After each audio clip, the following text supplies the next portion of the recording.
With all the dark stuff and crazy stuff going on in the world, I want to talk about the basics. I want to talk about the meat and potatoes of it all. And the meat and potatoes, of course, is kind of what's on the menu at the Tesla Diner, which is a pretty darn neat place, according to at least everyone I know who has been there.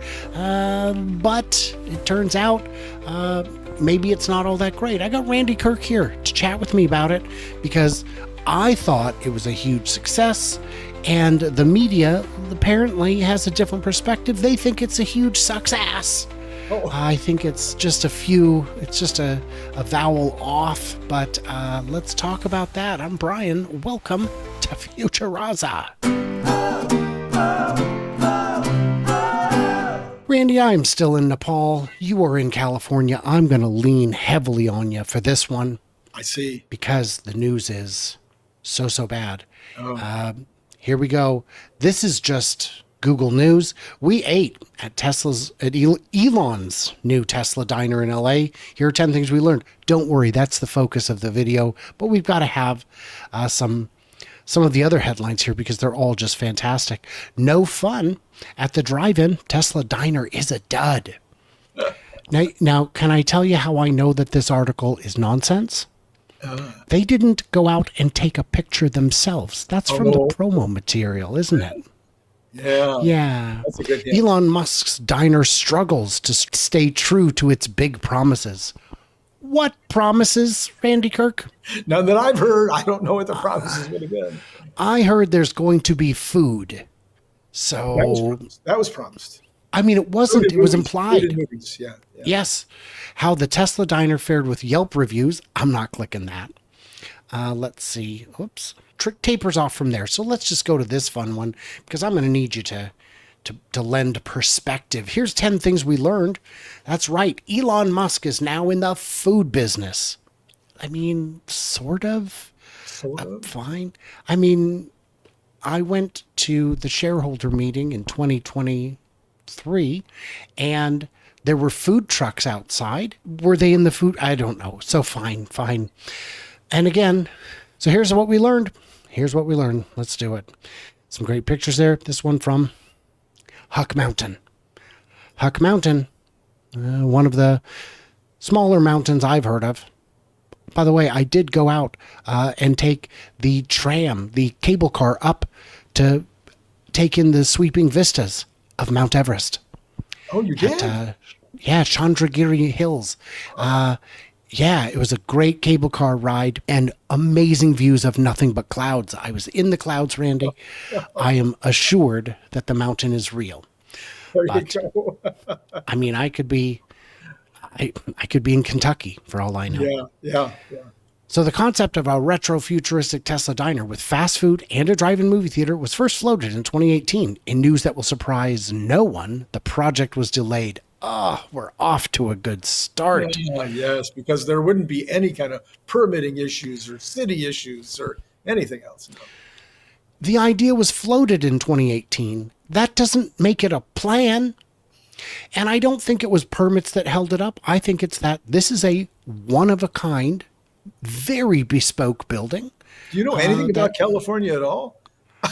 I know that Lathrop went up in less than a year. The Lathrop Megafactory went up in less than a year. So I mean, of course, it was an existing building. Half of it was. They expanded it. They got all the equipment in. They got it turned on, fired up. Away we go. But it was a box. Lathrop is a box. Yes. This is not a box. In news that will surprise no one, it was delayed, eventually opening in 2025 on a corner of Santa Monica Boulevard, looking like something from the Jetsons. Great. Surrounded by 80 supercharger spots and 2 vast LED screens playing classic movies on loop. Fine. Off to a good start. So here's what we learned. 10 things we learned. There's live music from protesters. Okay. What? I mean, so first of all, dumb. Second, embarrassing. I'm embarrassed for you. Look at that. It's got a sign that says, I can't quite make it out, but something like closing. It's going to be this grand closing, or maybe I can't tell what it says. Of course. According to exhausted looking residents we spoke to, it's a show you can set your watch by 4 to 8 p.m. every Friday and Saturday, while amusingly chaotic with cars beeping and picket line yelling. It was a reminder that the Elon backlash and Tesla crash in popularity is still in full swing. Do you know the group gets smaller every time they I show was up? going to say, in full swing, probably would have had so many protesters out there. I mean, I went to the protest that was right here again in Riverside at our service center. And Mm-hmm. there was at least 200 people at that protest. You would Wow. think you would have thousands and thousands out front of this one if it was still in full swing. Well, maybe they mean it's first of all, these people went once, so they don't know what the swing is supposed to look like. Fine. Our Toyota RAV4 rental was NFI to park on site. We had to find a spot on the curb down the road like bloody second class citizens. Correct. It's a supercharger. So I don't know what to tell you. Needless to say, you'll get the most out of the experience if you turn up in a Tesla, not just because you can supercharge, but because the audio from the big screen streamed right into your car, and you can order from the car and have it brought out by servers on roller skates. At least that was the original pitch. We didn't see anyone on roller skates. We were told the in-car audio was playing up and that in-car ordering was glitching too. BS. Have you heard any of the? So first of all, roller skates. I think that was just for like the grand opening day. Oh, I think I was hoping that was going to be a thing. well, maybe it will when it's not as crowded, but I haven't seen them. But you were told that the in-car audio wasn't working right and that the in-car ordering was glitching. I'm calling BS. I'm calling BS. Who told you that? Yeah, Because yeah. I Was it Sawyer Merritt that told you that? I have yeah, interesting. We rocked up at 7 p.m. on a Sunday night, and slightly baffling two-stage queue was only about 10 minutes long. So, okay. There were reports of 2 to 3 hour waits in the days immediately after opening, which is clearly potty, and also slightly worrying for Tesla if interest has fallen off this sharply. What? Yeah, I don't. Haven't heard anything for a while, but the most recent information that I was getting was that they were still super busy. Yes, you can get in pretty quick if you go early in the morning or, Mhm. you know, mid afternoon, Right. but don't mistake quickness for a lack of interest, Mhm. and don't mistake long lines for a lack of ability to move people. Now, So again, we're learning things, Randy. We're learning. It's not exactly cheap. You order and pay on a slick iPad interface as you walk. Okay, we paid $69 for 2 burgers, 2 fries, 2 milkshakes, and pecan pie. Not outrageous for LA, but still a bit of a stinger. Okay. yeah, Apparently, sadly. yeah. Apparently, the stairs were closed that day. They said because Oh, people were crashing into each other, but I don't, that doesn't, okay. The food is surprisingly good. That's something they learned. Right. I mean, milkshakes are expensive. I don't know, but yeah. The recently slimmed down menu consists of a burger, hot dog, tuna melt, and grilled cheese sandwich, chips, and a drink. I was braced for the smash burger. So recently slimmed down. What did it have before? That's gone. so I is he saying that that's the entire menu? I guess. I guess. I was braced for the smash burger to be limp and underwhelming, but was pleasantly surprised. Yeah, it's good. But they were out of cyber boxes. Oh no. Well, I would be disappointed, but Yeah. I Well, that also that would understand it. that would also indicate that they had way bigger crowds than they were expecting. Yeah, yeah. They sell gummies. Super expensive supercharged gummies for $35, and they're not of the semi-illicit variety. They're just expensive gummies. Look, if they were cheap, Tesla would be in the business of selling gummies. They're Yeah. not. You can watch a movie. Really? You learned that? I think you're trying to stretch out a listicle. You get a great view of the Hollywood sign. Did you know that, Randy? Did you know that from the sky deck you can see the sign? You can see the Hollywood sign. Well, that's great. You can see the Hollywood sign from huge number of places in LA. Half. half of Hollywood, you can see the sign. No, no, no. You can It's see it in still Culver cool. City. You can see it in Culver City. Yeah. You can see it in Inglewood. Yeah. Yeah. It's a hill. It's a big, big hill, you guys. I do think that's, hey, at least we got something of value on here. It's all a bit half arsed. That's what they Have you said. found? Yeah, that's what it says right here. Huh. Okay. Do you agree with that assessment? Are you asking me? Yes. No, I think the whole thing is extremely clever. I think the people that have visited have overwhelmingly thought it was a great job. In fact, it was such a great job that they were begging it to come to their own town. Elon has announced over the last couple of days that there will be one in space. I keep S- forgetting Starbase. Starbase. There's going to be one at Starbase, so that'll be the second location. He suggested and that they would absolutely consider putting them in other cities around the world. Yeah, so no, I again, I you can't tell anything by the rollout. You know, No. 6 months from No. now, maybe it's not great, but you've got 80 stalls, so you got probably going to have 150 people an hour, 24 hours a day, coming in there. And, well, not That's 24. that doesn't count the walk-ups. Doesn't count I'm just saying, but just Yeah. the Tesla people that are coming there specifically to get charged, because in the city, I don't know how many people think about this until they actually get a vehicle. If you live in the city, you're more likely to be living in an apartment or a condo, and your apartment or your condo Mm. may or may not have charging in the condo that you can have access to, or your apartment, and therefore you're more reliant upon public or Tesla charging stalls. And so Yeah. Santa Monica's charging station is one of the only two places in the world I've ever been where I had to wait. And they have in Santa Monica, even the first Santa Monica station had quite a number of stalls, and there was a line. Forget your condo may or may not have charging. It may or may not have parking. Parking, A yeah. lot of the buildings were built a long time ago and may have been divided into more than one unit. It is entirely possible that you do not have off-street parking.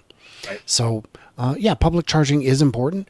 This it is too early to assess the quality of this as a business venture, but it's not a business venture. It's a marketing venture.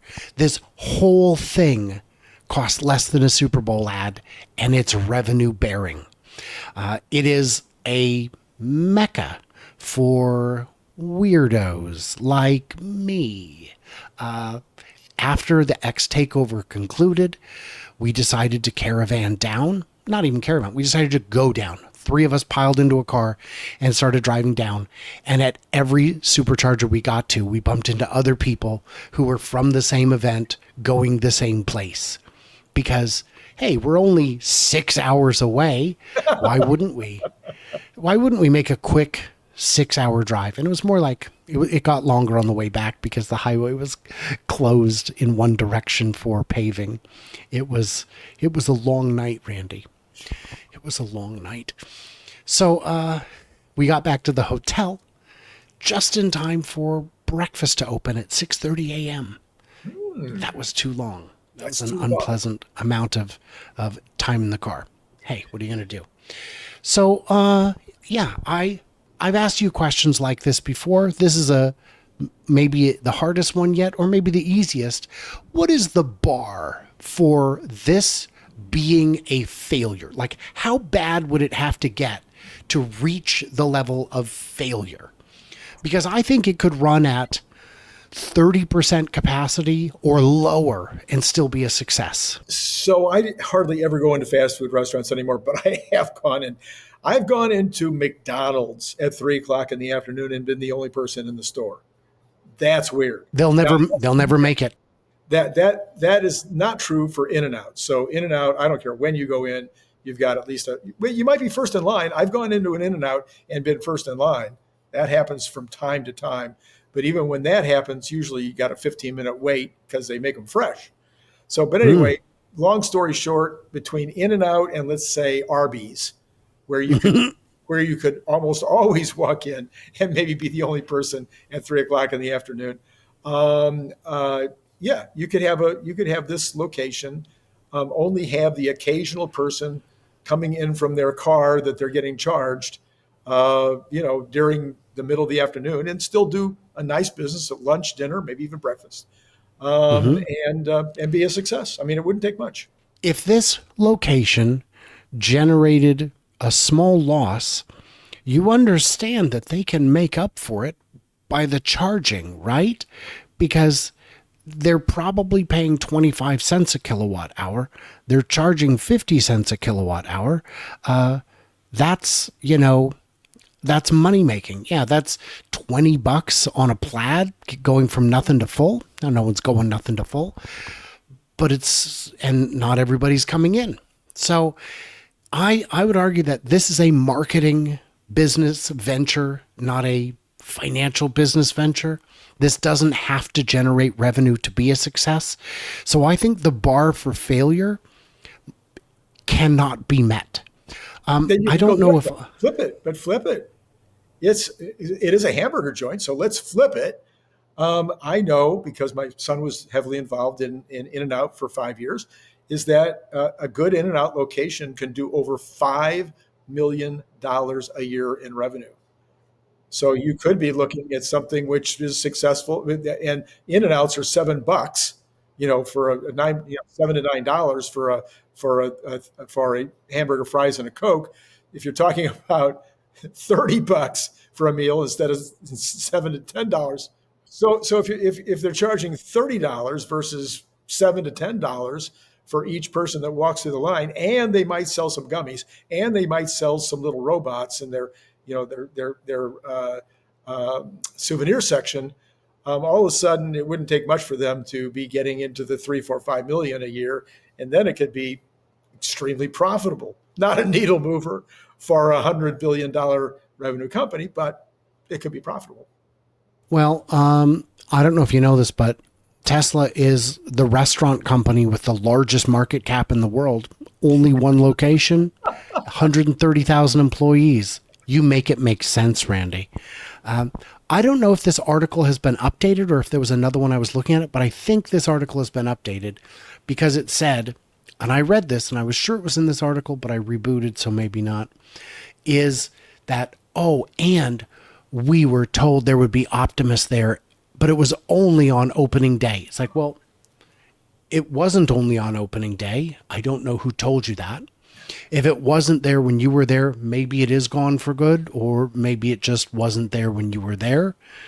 That's not something they promised. That's just icing on the cake, right? Yes, icing on the cake. Do they have cake? I did not look for dessert. Well, let them So let them let them let them eat cake. but if they don't have icing, Randy, it's a dud, apparently. Headline. Yeah. Well, guys, I am still in Nepal, and I'm very tired, and I've still got more to do tonight. So we're going to wind this down. This has been a fantastic chat, even if it was with me, Randy. So I apologize for not having a stand-in to do better. Guys, in the comments, what did we miss? What did we misunderstand? What do you think of the Tesla Diner? And have you been there? Is your opinion based on having been there or just having heard about it? Everybody else, like, subscribe, do all the good stuff, and stay tuned, stay juicy. And I cannot wait to hear from you, clever Tesla Cyber Burgers in the Cybertruck box. That's a thing.